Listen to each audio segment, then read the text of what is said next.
Shalom saudara, apa kabar? Senang sekali kembali bertemu dengan saudara-saudara sekalian.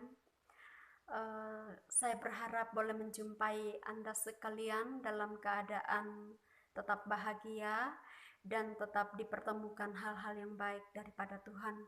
Saudara, kita kembali pada saat ini dalam renungan kita, saudara.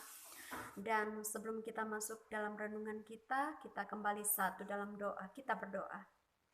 Bapa, kami bersyukur untuk segala bentuk kemurahan-Mu yang terus tiada henti-hentinya Engkau nyatakan bagi kehidupan kami.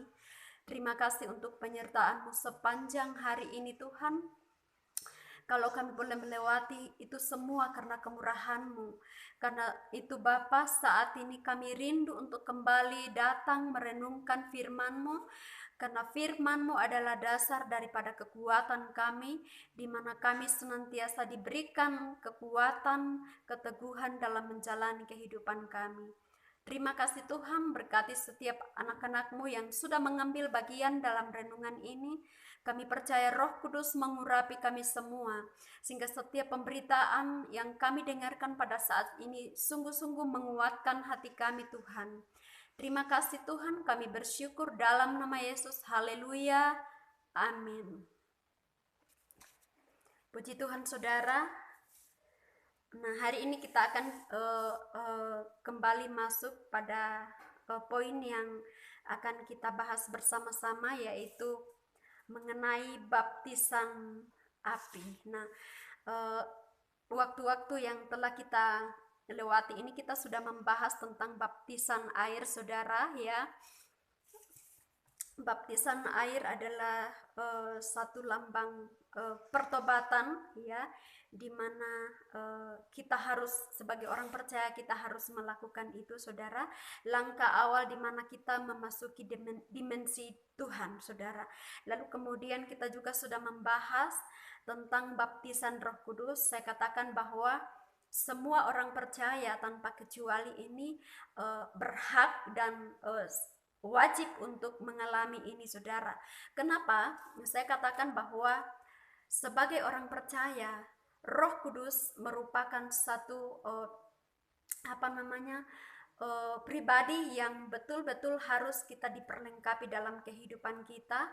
Dan satu tanda bahwa orang itu telah dibaptis oleh Roh Kudus, mereka telah bisa berbahasa roh, saudara. Itu tanda, ya. Dan menurut saya ini penting, saudara, untuk kita alami semua sebagai orang percaya.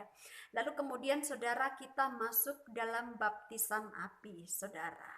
Ini kita kembali melihat dalam ayat Matius pasal 3 ayat yang ke-11, ya, 11 dari bagian C. Ia akan membaptis kamu dengan Roh Kudus dan dengan api. Itu saja, saudara. Ya, jadi penting sekali untuk kita mengetahui ini, saudara. Kenapa? Karena kalau orang tidak mengetahui, ya, bahwa salah satu hal yang pasti dialami oleh orang percaya itu baptisan api ini, saudara. Kalau orang tidak memahami itu sangat kasihan, ya. Kenapa? Kita tahu, saudara, berbicara tentang baptisan api ini adalah proses pemurnian, ya. Proses pemurnian. Saudara, kita tahu bahwa kalau misalnya emas itu dimurnikan, dimurnikan, saudara, itu betul-betul mengalami satu proses yang tidak mudah. Ia harus dibentuk, ya, pokoknya ditempah sedemikian rupa untuk akhirnya kemudian menjadi sebuah emas yang murni. Seperti itu juga, saudara, dengan kita, ya, bahwa berbicara tentang baptisan api ini adalah sebuah proses pemurnian. Proses pemurnian di mana kita harus mengalami proses pemurnian. Saudara,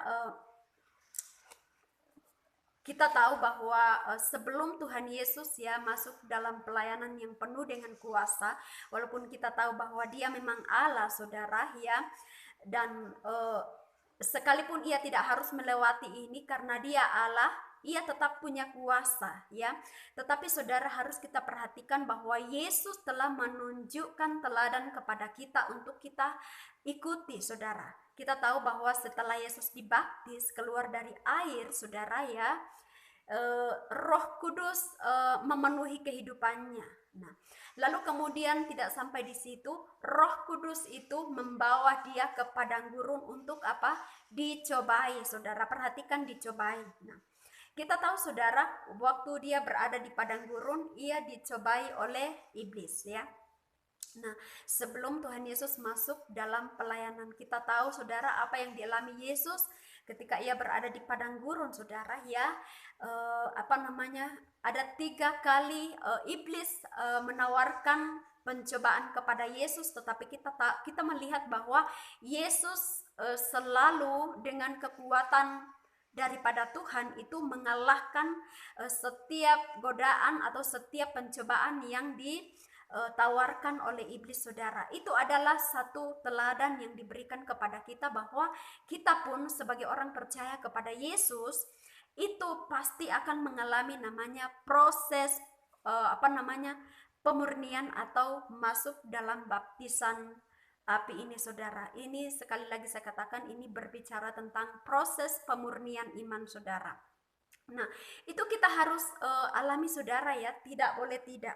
Nah, sehingga saudara saya katakan bahwa orang percaya yang tidak memahami ini menganggap bahwa sebuah masalah, sebuah pencobaan yang mereka alami itu adalah satu musuh besar dalam kehidupan mereka. Banyak orang mengatakan bahwa setelah menjadi pengikut Kristus maka semua perjalanan hidup akan menjadi beres, menjadi baik-baik saja dan tanpa masalah. Oh, tidak seperti itu saudara. Kita harus tahu bahwa kita harus diperhadapkan pada proses selanjutnya itu pemurnian atau baptisan api. Tuhan Yesus berkata bahwa alat penampi sudah tersedia di tangannya. Berbicara tentang alat penampi ini saudara, itu seperti kalau misalnya orang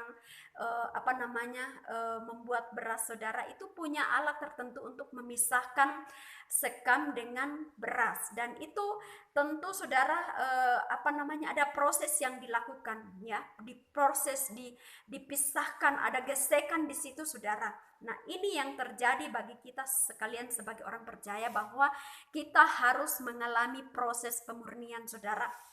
Nah, betapa berbahagianya kita sebagai orang percaya kalau kita memahami itu saudara. Tetapi sangat disayangkan kalau kita tidak pernah tahu saudara bahwa proses pemurnian atau masuk dalam baptisan api itu harus ya, dan itu pasti dialami oleh orang-orang percaya saudara, mau tak mau, terima atau tidak, itu pasti terjadi.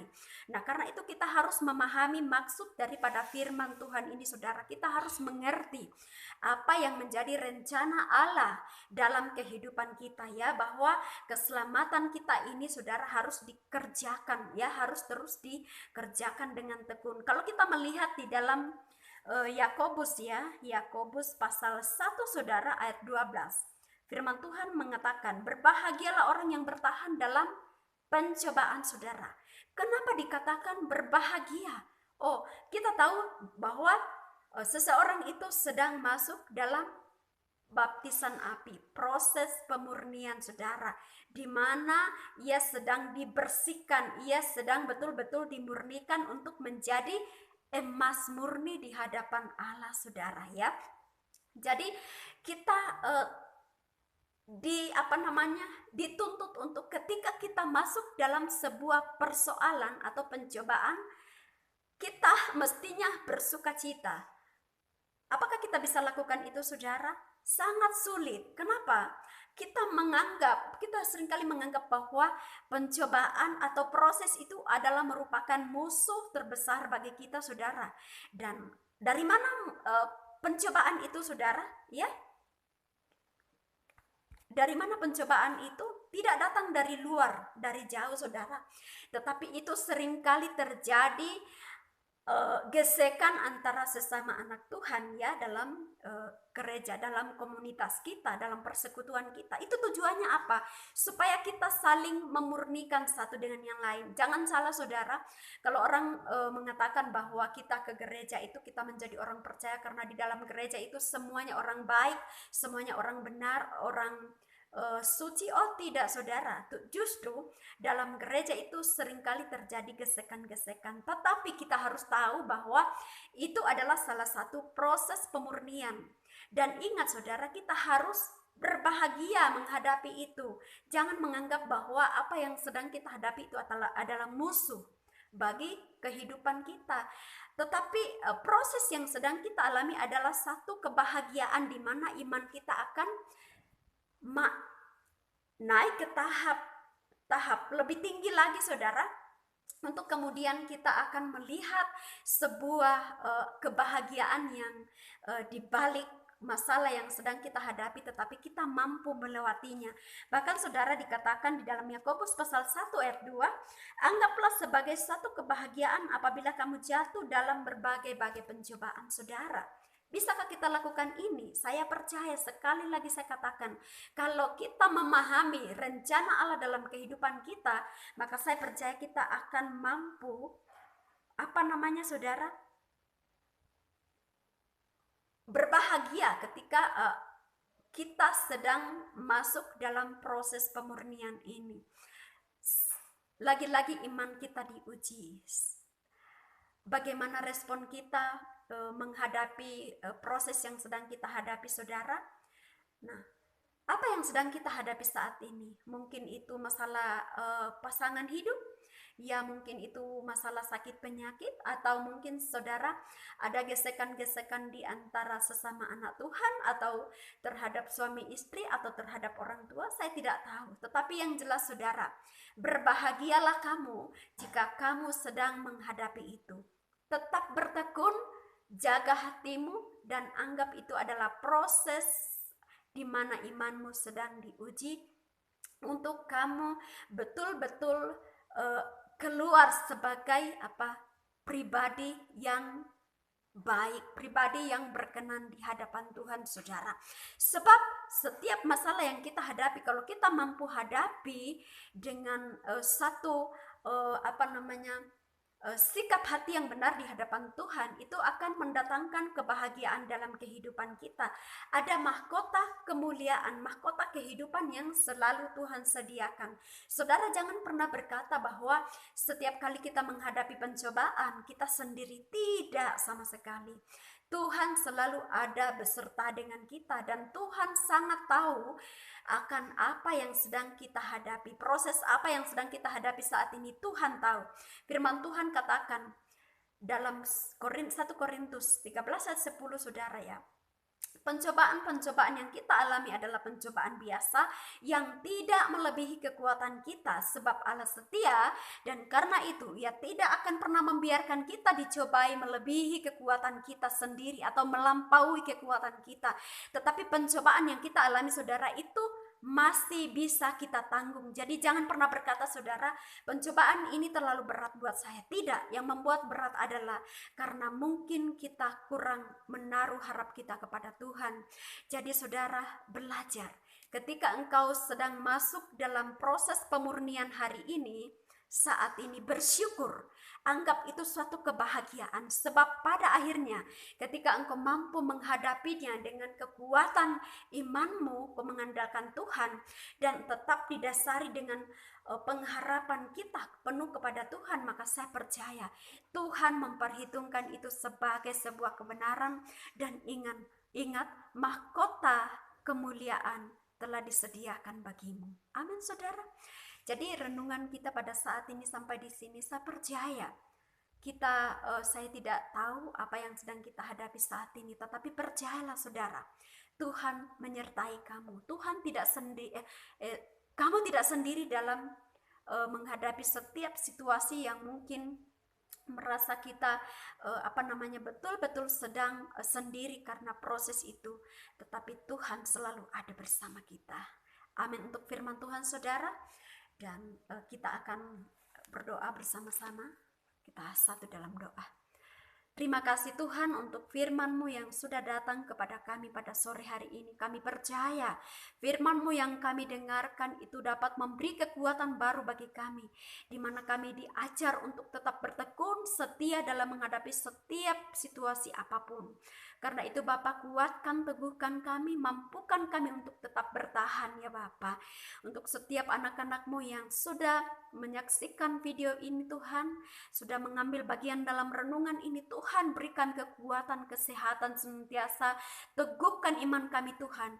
Engkau datang menjadi solusi, menjadi jawaban dari setiap anak-anak-Mu, karena kami percaya daripadamu lah sumber segala jawaban bagi kami. Terima kasih Tuhan, kami sungguh bersyukur, kami percaya setiap masalah kami Tuhan selesaikan. Bersama Tuhan kami mampu melakukan perkara-perkara yang ajaib. Dan kami percaya bahwa setiap masalah yang Tuhan izinkan kami alami, di balik semuanya itu kami akan selalu diberi kemampuan untuk menang dalam iman kami, sehingga iman kami semakin teruji di dalam Tuhan. Terima kasih Bapa, kuatkan kami semua. Kami percaya Roh Kudus akan selalu menolong menyertai kami di setiap perjalanan hidup kami. Meteraikan firman-Mu ini di hati kami Tuhan. Biarkan firman-Mu ini sungguh-sungguh hidup dan menyatu dengan kami, sehingga kami menjadi anak-anak Tuhan yang kuat di akhir zaman ini. Terpuji nama-Mu Tuhan, kami sungguh bersyukur. Dalam nama Yesus Tuhan kami datang kepadamu yang maha besar Tuhan. Haleluya, haleluya, amin, amin. Puji Tuhan saudara, sampai di sini renungan kita hari ini, dan sampai jumpa di video-video yang berikutnya, dan Tuhan Yesus memberkati kita semua.